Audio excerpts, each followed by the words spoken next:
Good morning students. Jyotiba Phule education group में आपका स्वागत है।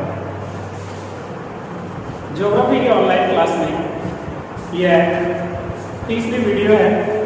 इससे पहले दो वीडियो मानव मूल का अर्थ और परिभाषाएं विकास पहले जारी कर दी। तीसरी वीडियो में अर्थात लेसन नंबर 2 पढ़ेंगे और इसमें विश्व की प्रमुख जनजातियों के बारे में चर्चा करेंगे। देखिए, विश्व की प्रमुख जनजातियों से पहले हम ये देख लें कि जनजातियां होती क्या है, कि जनजातियां कहते किसे हैं। तो लोगों का ऐसा समूह जिसके अंतर्गत उनके रीति रिवाज, परंपराएं, सांस्कृतिक कार्यक्रम एक जैसे हो। लोगों का समूह हो ऐसा जिसके अंतर्गत उनके सबके रीति रिवाज, परंपराएं और खान पान इत्यादि चीजें एक समान हो। और ऐसा समूह यदि बन जाता है तो उस समूह को हम जनजाति की संज्ञा देते हैं या जनजाति कहते हैं। तो विश्व में अनेक जनजातियां पाई जाती है। उनमें से हमारे सिलेबस के अकॉर्डिंग 4 जनजातियां हैं और 4 जनजातियों में हम 4 जनजातियों के अंतर्गत पहले हम एस्किमो जनजाति, बुशमैन जनजाति, गौड़ जनजाति और मीना जनजाति के बारे में चर्चा करें। जनजाति के संदर्भ में एक विद्वान हुआ है कोवर ने कहा है कि प्राणी शास्त्र की अवधारणा के अनुसार उन्होंने कहा है कि शारीरिक लक्षण, कि शरीर के जो लक्षण है उनके अनुसार जैसे रंग है, रूप है, आकार है, इनके आधार पर एक विशिष्ट मानव समूह, एक मानव का समूह बने, विशिष्ट मानव समूह बने, तो उसे हम प्रजाति की संज्ञा दे सकते हैं। ये शारीरिक लक्षण उस मानव समूह में, ये जो शारीरिक जैसे आकार है, रंग है, रूप है, ये उनमें वंशानुक्रम अर्थात वंशानुक्रम पीढ़ी दर पीढ़ी स्थानांतरित होते रहे, कि पीढ़ी दर पीढ़ी ऐसा चलता रहे कि उनका आकार, रंग, रूप एक जैसा बनता रहे। पीढ़ी दर पीढ़ी, जैसे फादर का, उसके बाद उसके बेटे का वही आकार, इसी प्रकार का रंग, रूप इसी प्रकार का। तो कहने का मतलब एक समूह बन जाए उन लोगों का, और ऐसे समूह को कोवर विद्वान ने जनजाति की संज्ञा दी है। जनजाति है उसके अनुसार पृथ्वी के मूलवासी भी कहते हैं, जनजाति के लोगों को पृथ्वी के मूलवासी भी कहा जाता है। इन्हें चतुर्थ विश्व की संज्ञा दी गई है। विद्वानों ने इसे चतुर्थ विश्व की संज्ञा भी दी है। इनकी कुल संख्या 26 करोड़ है।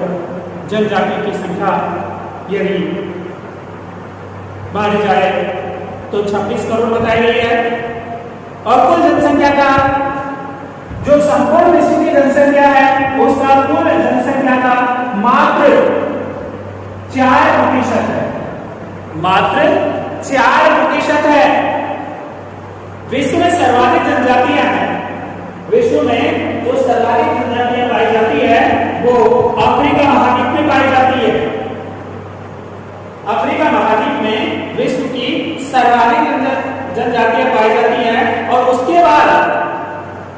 बाद में यदि कोई स्थान रखता है जनजाति के संदर्भ में तो वो हमारा भारत है।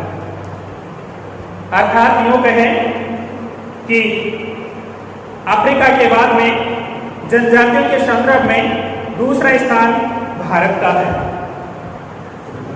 प्रजाति शब्द का सर्वप्रथम जो प्रयोग है, प्रजाति शब्द का सर्वप्रथम प्रयोग है G.F. ब्लूमैन बेच ने 1775 में किया। जनजाति शब्द का सर्वप्रथम प्रयोग J.F. ब्लूमैन बेच ने 1775 में किया और मानव जनजातियों को 5 भागों में विभाजित किया। इन्हें 5 भागों में विभाजित किया उन्होंने। इनके रंग, आकार, भाषा, रीति रिवाज, परंपरा, इनके आधार पर इन्हें 5 भागों में विभाजित किया। भारत की जनजातियों का वर्गीकरण सर्वप्रथम एच रिश्ले ने किया।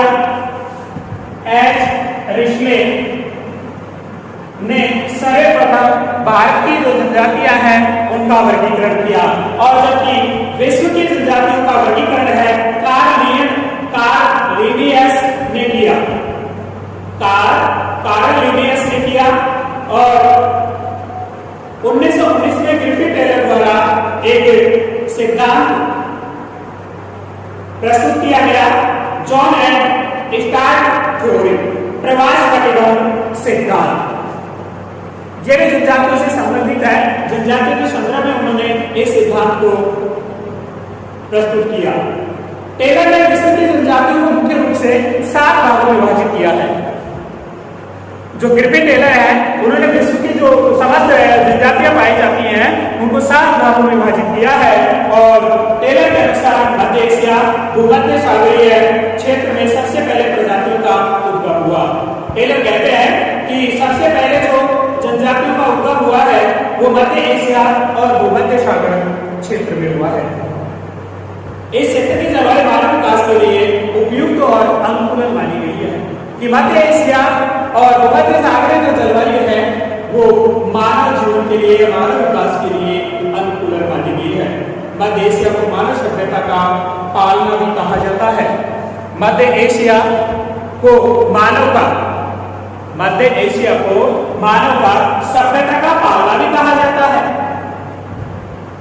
और भारत सामान्य विश्व की जनजातियों की त्वचा के आधार पर 3 समूह में विभाजित किया है। त्वचा के रंग के आधार पर, इसके त्वचा की बात कर रहे हैं यहाँ पर, केवल त्वचा से संबंधित त्वचा के आधार पर 3 भागों में विभाजित किया है। मात्र 3 भागों।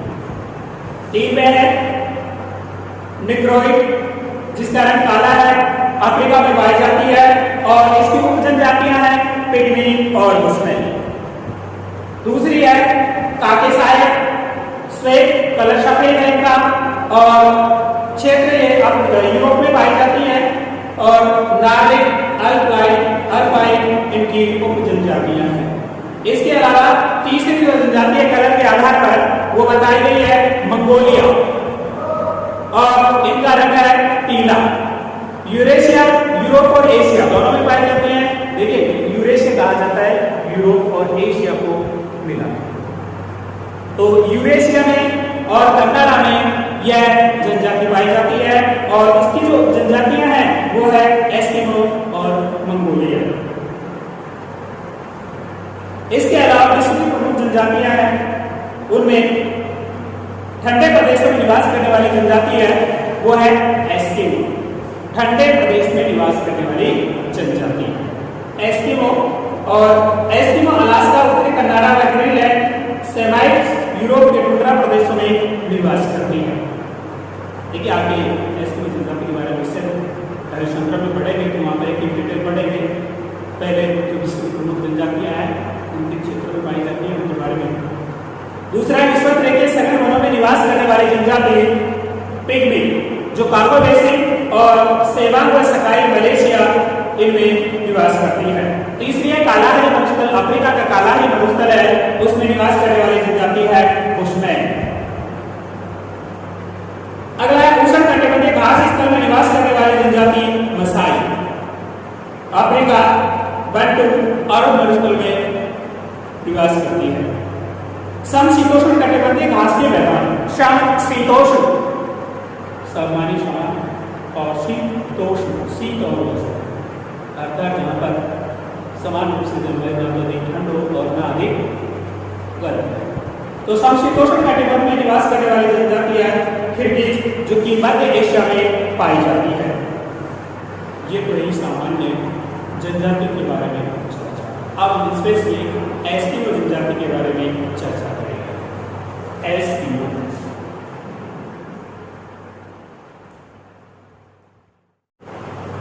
जनजाति, तो एस्किमो का शाब्दिक अर्थ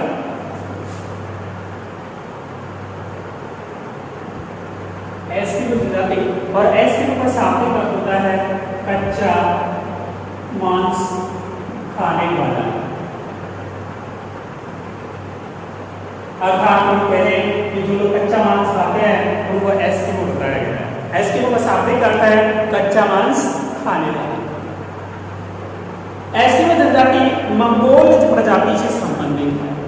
एस्किमो जो जनजाति है वो मंगोल प्रजाति जनजाति पाई जाती है। शुरुआत में हमने त्वचा के रंग के आधार पर जनजातियां पढ़ी थी, उनमें से ही उपजातियों की चर्चा की थी, और उपजातियों के अंतर्गत वापस से वही आ रहा है कि एस्किमो जनजाति है मंगोल प्रजाति से या मंगोल प्रजाति से संबंधित है। देखिए इनका शारीरिक की चर्चा करेंगे, शरीर कैसा होता है। तो शारीरिक रूप से अष्टपुष्ट होते हैं। शारीरिक रूप से एस्किमो जो लोग होते हैं अष्टपुष्ट पाए जाते हैं। त्वचा का रंग इनका पीला होता है। कद मझला अर्थात ना तो बड़े होते हैं लंबाई में और ना छोटे होते हैं। इसके अलावा नाक चपटी होती है इनकी। ये अपने लिए इन्यूट शब्द का प्रयोग करते हैं। ये अपने लिए स्वयं है वो इन्यूट शब्द का प्रयोग करते हैं, और जिसका इन्यूट है उसका अर्थ बताया है। इसका अर्थ है सच्चे लोग। एल्यूट इनकी भाषा है, एल्यूट इनकी भाषा है। इसका अर्थ है सच्चे लोग, और एल्यूट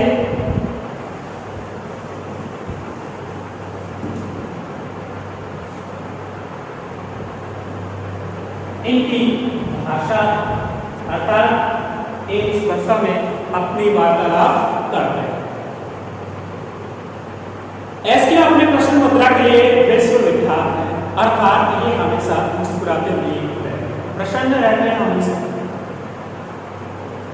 निवास क्षेत्र अर्थात एस्किमो जो लोग हैं ये विश्व के किन क्षेत्रों में निवास करते हैं। तो निवास में अलास्का है, उत्तरी कनाडा, ग्रीनलैंड एस्किमो लोगों का मुख्य निवास क्षेत्र है।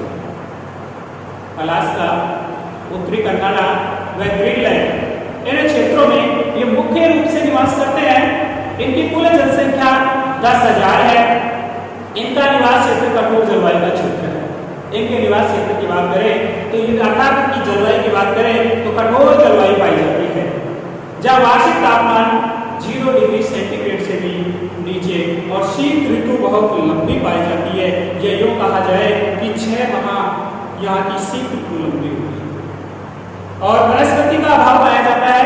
वर्षा हिम के रूप में होती है, और यहाँ पर जो वर्षा होती है वो हिम के रूप में होती है, अर्थात बारिश की जो बूंदें हैं अपनी जो बारिश होती है यहाँ पर उसमें बारिश की बूंदें आती हैं, और इनके वहाँ पर जो बारिश बरसती है जो बारिश होती है उसमें बर्फ के हल्के हल्के टुकड़े हैं वो पानी के साथ नीचे आते हैं, वर्षा के रूप में गिरते हैं। इसलिए कहा गया है कि उनके रूप में वर्षा होती है। देखिए निवास क्षेत्र की बात करते हैं। अलास्का, उत्तरी कनाडा और ग्रीनलैंड। अलास्का, ग्रीनलैंड,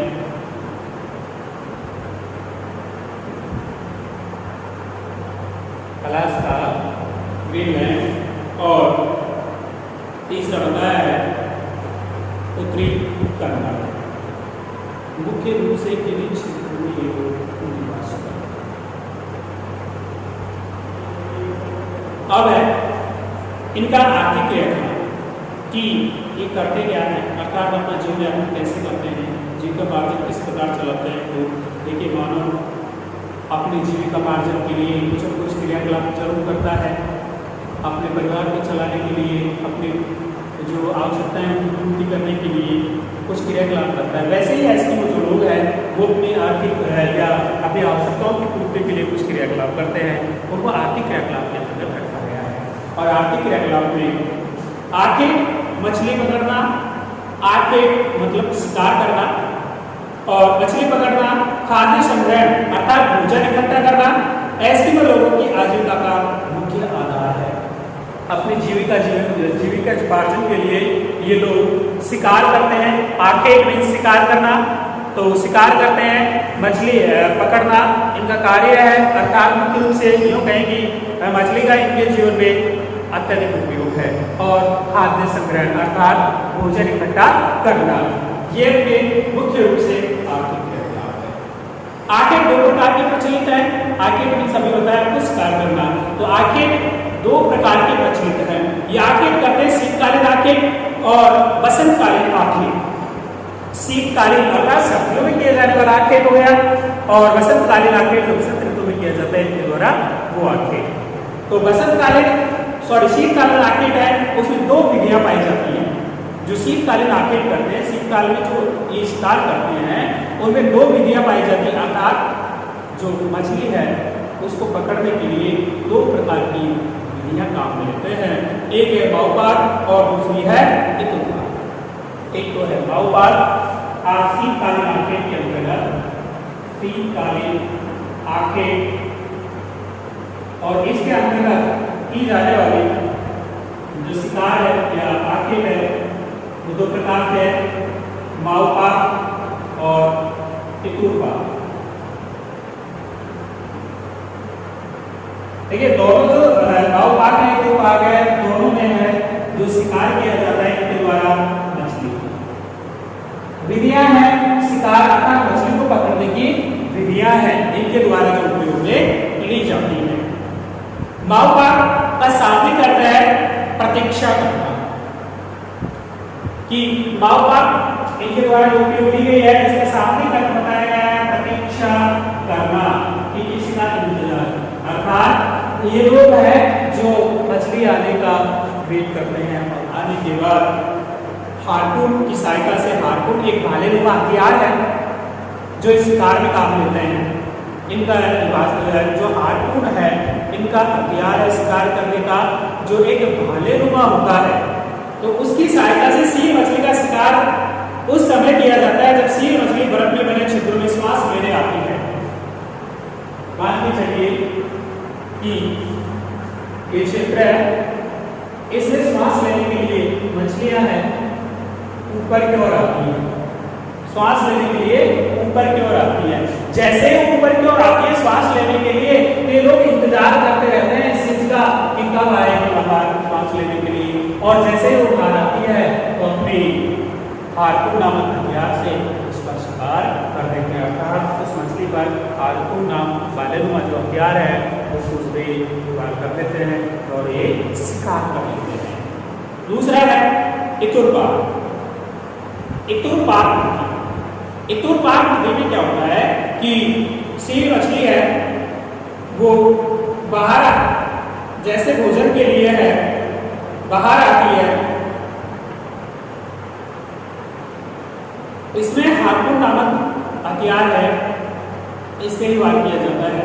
दो छिद्र होते हैं, देखिए दो छिद्र बना दिए जाते हैं, एक में चारा डाला जाता है मछली के लिए और दूसरे में इंतजार किया जाता है जब मछली यहाँ आती है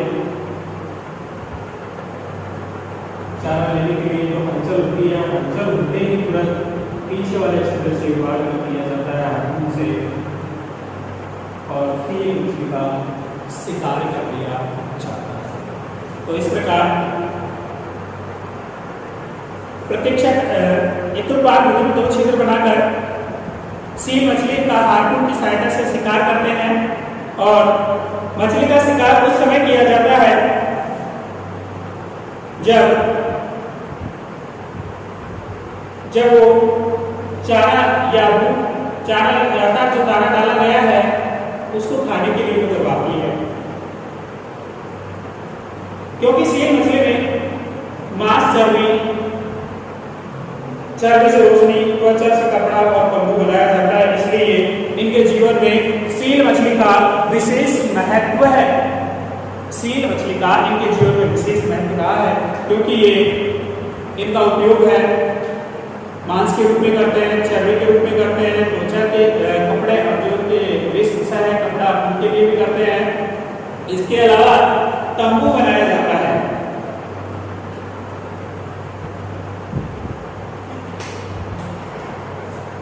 ये तो रहा शीतकालीन आखेट, माउपात और इतुपात। अगला है बसंतकालीन आखेट, कि बसंत ऋतु में भी इनके द्वारा जो आर्थिक क्रियाकलाप किया जाता है उसमें आखेट है, और आखेट में बसंतकालीन आखेट। यह आखेट उपटोक विधि द्वारा किया जाता है। देखिए अब तक इसमें दो विधियां थी, शीतकालीन में और बसंतकालीन में उपटोक विधि। उपटोक विधि द्वारा शिकार किया जाता है बसंत काल में।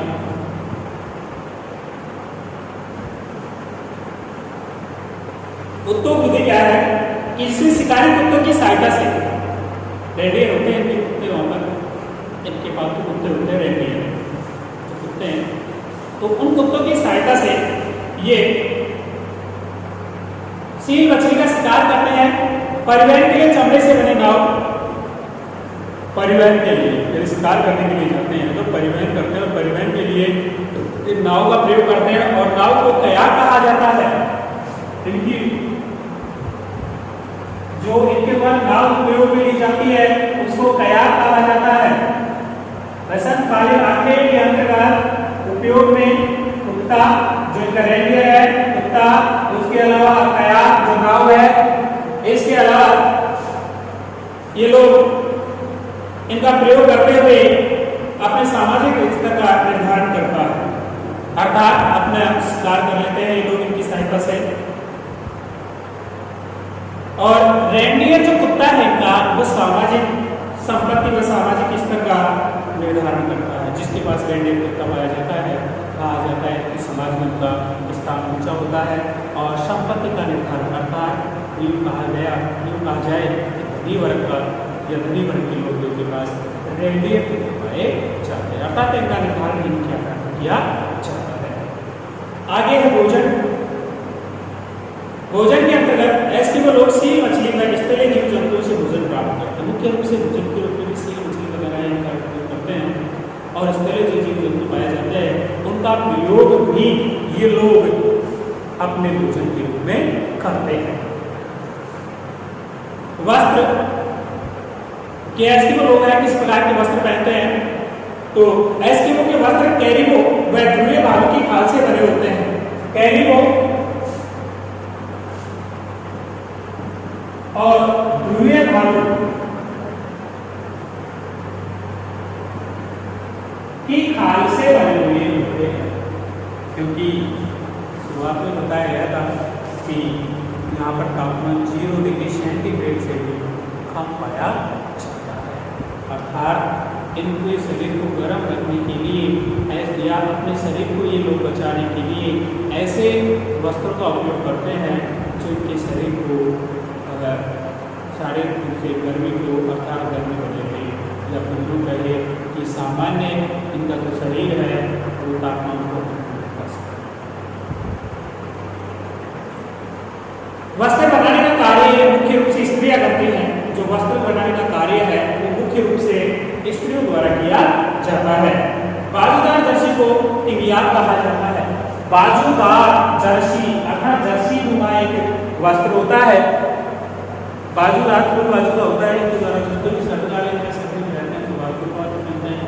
तो बाजूदार जो जर्सी नुमा इनका कपड़ा है या वस्त्र है उसको टिबियाक कहा गया है, टिबियाक कहा गया है। और उसके ऊपर पहनने वाले वस्त्र को अनुभव कहा जाता है। अनुभव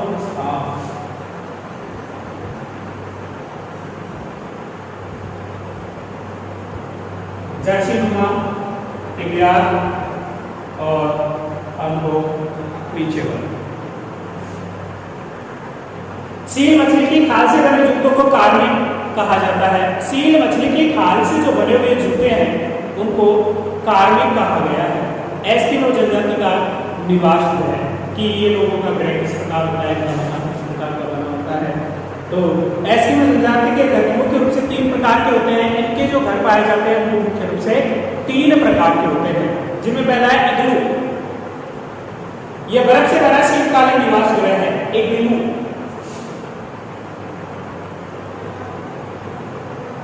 शीतकालीन निवास है जो बर्फ से बना हुआ होता है। किससे बना होता है? बर्फ से। ध्यान रखना इस चीज को। कर्मक, ये व्हेल मछली की हड्डियों से बना होता है। कर्मक में इनका निवास गृह है।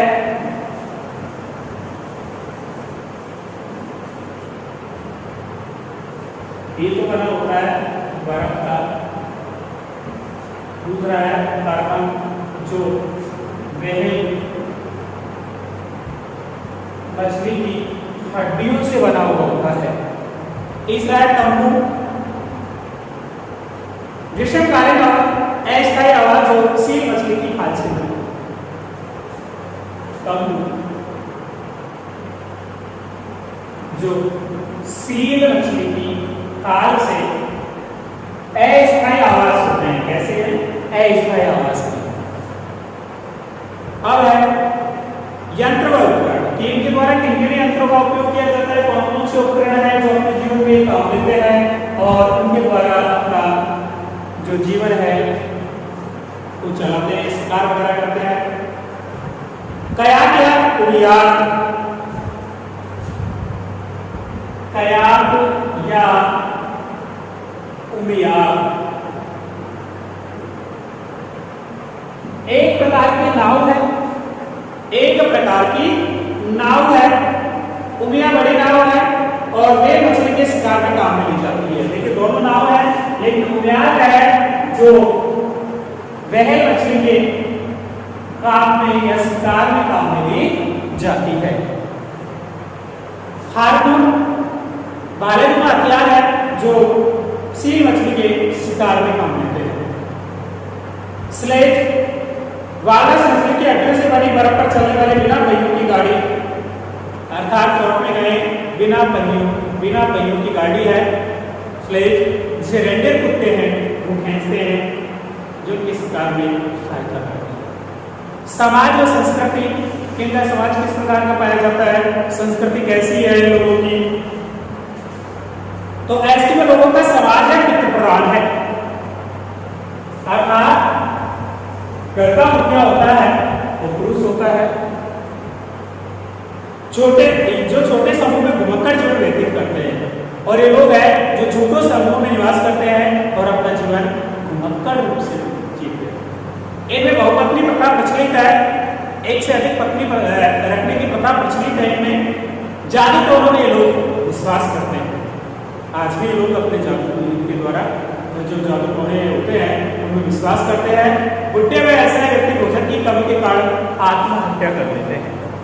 बुढ़े और ऐसा जो लोग हैं जब शिकार या भोजन की कमी होने लगती है तो लोग आत्महत्या कर लेते हैं। वातावरण और समायोजन, ये जैसे हमने देखा था कि वातावरण किस प्रकार का पाया जाता है और अपने आप को किस प्रकार समायोजित करते हैं। भाई वैसा वातावरण पाया जा रहा है जहां का तापमान 0 डिग्री सेंटीग्रेड तापमान रहा है, कभी कभी माइनस।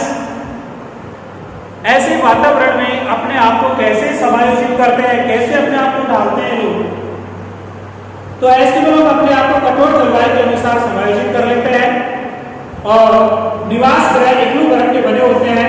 सूर्य की तेज रोशनी से बचने के लिए आंख के कवच का प्रयोग करते हैं, अर्थात अपनी आंखों पर कवच लगाते हैं जिससे सूर्य से आने वाली जो किरणें हैं बर्फ, क्योंकि इनके क्षेत्र में बर्फ पाई जाती है, सूर्य की किरणें बर्फ से टकराएंगे, टकराने के बाद में सीधी आंखों पर गिरेगी। अर्थात आंखों पर पड़ने से पहले ये लोग कवच का प्रयोग करते हैं जो सूर्य से आने वाली किरणें हैं वो उनसे सुरक्षा कर सके।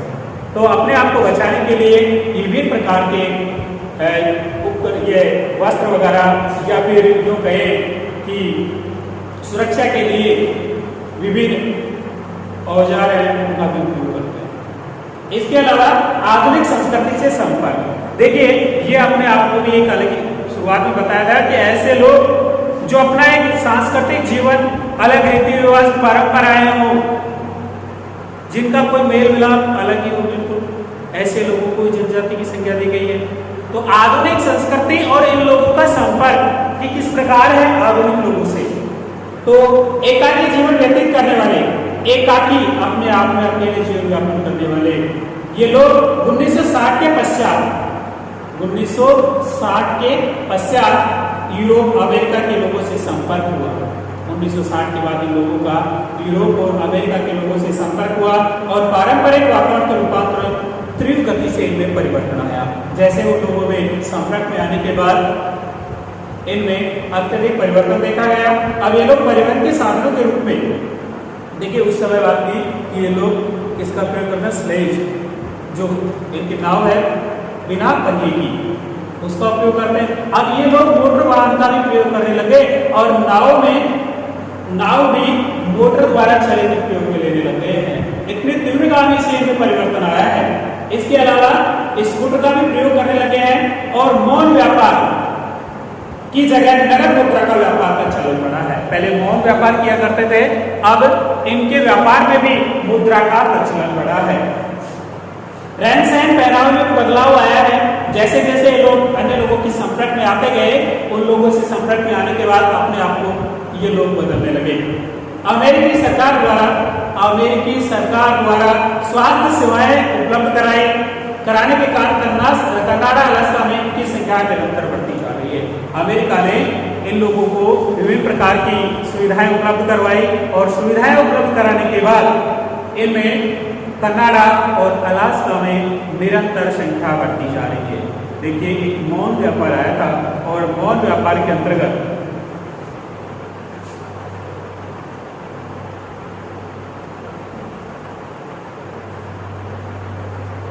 एक जनजाति पाई जाती है जिसके अंतर्गत व्यापार किया जाता है और व्यापार में इस प्रकार किया जाता है कि आधुनिक लोगों से इनका कोई संपर्क नहीं होता है। ये अपने आप में अलग है और अपने आप में अलग रहते हुए इनको जो आवश्यकता पड़ती है वो रात के समय जाते हैं और बाहर वाले जो अन्य लोग हैं उनके संपर्क नहीं है। लेकिन जब इनकी आवश्यकता होती है तो अपने द्वारा उत्पन्न की गई है, अपने पास जो वस्तु है उसको रात के समय रख के आते हैं। और ये जो लोग हैं अन्य आधुनिक संस्कृति वाले ये सामान को या इनके द्वारा रखी गई वस्तु को ले जाते हैं और इनके पास जो वस्तु है इसको ये वापस इनके लिए उपलब्ध करवाते हैं। अर्थात ये रात को रख के आते हैं, ये सुबह ले जाते हैं, ये शाम को रख के आते हैं, पुनः रात को रख के ले जाते हैं। इस प्रकार के इनके बीच व्यापार किया जाता है।